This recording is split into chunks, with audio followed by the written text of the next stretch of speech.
Mikel Arteta would have been at home this afternoon watching the two games and thinking, I fancy Villa to beat Brentford.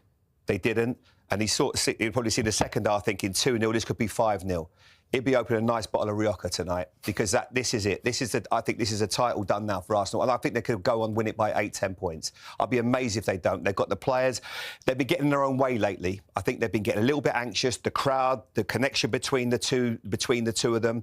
The manager gets a little bit uptight, and I think that transmits to the players. But I think now they can start to relax a bit, and I'll be amazed if they don't go and win this title comfortably now. They've got the best squad, they've got the best players, and they've got, I think, and nobody really is strong enough to compete. Villa are doing incredible things, absolutely amazing what they're achieving, but they're running out of steam with injuries, etc. And you can see that Manchester City's form just isn't strong enough. They're not capable of going on an 18, 19 game run like they did a few years ago. The best in the season after Anfield.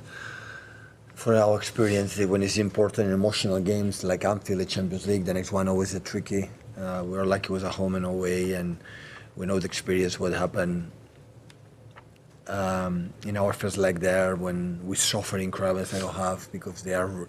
I said we didn't run. Yeah, we ran there. The process they were so good, and we adjust a few things. And the first half in our pressing, counter-pressing with the ball, and second half they make a step up. We're more in a team. They are more aggressive. They are more jump more, and after that, and the fatigue is there. Bernardo was exhausted. Rodri was exhausted. The first half, Rodri didn't lose one ball. In the second, we lose the 10 balls, lose 8. And stay to be in the position. He tried to run more. I have to be more there, but I think in many things the back four was so solid. Manchester City have once again found themselves at the heart of a fierce VAR debate after officials reportedly confirmed that a foul was committed on Antoine Semenyo during a decisive moment of the match. Yet no penalty was awarded on the field. The incident unfolded in the second half, with the game finally balanced and tensions already high. Semenyo burst into the penalty area, using his pace and strength to get goal side of his marker. As he shaped to shoot, he appeared to be clipped, going to ground under significant contact. Appeals from players and supporters were immediate, with many expecting the referee to point straight to the spot.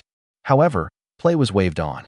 What has intensified the controversy is the subsequent confirmation from officiating sources that contact did occur and that it met the threshold for a foul. Despite this, VAR did not intervene to recommend an on-field review. The explanation offered reportedly centered around the subjective interpretation of clear and obvious error, a phrase that continues to divide opinion across the football world. Critics argue that if a foul is acknowledged after the fact, the failure to award a penalty undermines the very purpose of VAR, which was introduced to eliminate obvious mistakes and ensure fairness in critical match situations. Supporters of the current system, however, maintain that VAR is not designed to re-referee games, but to correct only the most blatant errors.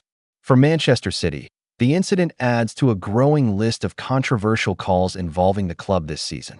Whether benefiting from decisions or falling victim to them, City matches increasingly seem to become flashpoints in the wider debate over officiating standards. The fallout is unlikely to fade quickly.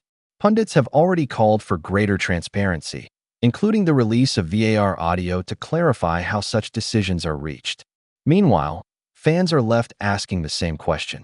If a foul is confirmed, why wasn't justice delivered when it mattered most? As football continues to balance human judgment with technological oversight, moments like this ensure that the VAR conversation is far from over.